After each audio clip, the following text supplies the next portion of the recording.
ambulantes. Con Antonio Ordaz andan tus pistoleros custodiando a la gente del ayuntamiento. Y así quiere el ayuntamiento que haya tranquilidad en el municipio. Así no solamente no hay gobernabilidad en el municipio, sino que se va a desatar una violencia, y no generada por Antorcha, sino generada por los funcionarios de Eduardo Rivera, que están coludidos con esta bola de pistoleros, matones, asesinos, como Antonio Ordaz. ¿Qué exigimos, compañeros? Que se respete a los tianguistas de granjas de San Isidro, que se respete la autonomía de la colonia Granjas de San Isidro.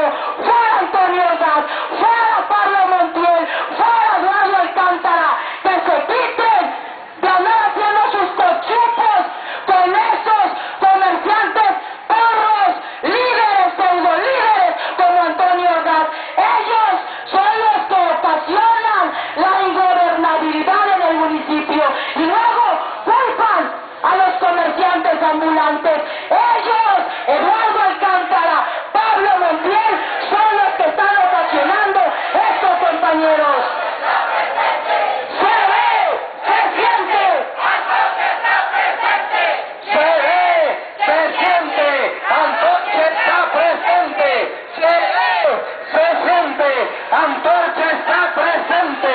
Aquí, allá, Antorcha triunfará. Aquí, allá, Antorcha triunfará. Aquí, allá, Antorcha triunfará.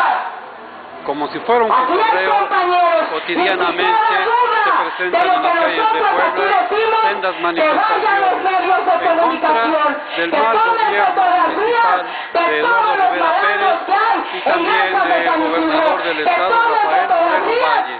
No pasa día sin que haya manifestaciones de ciudadanos y de vendedores ambulantes.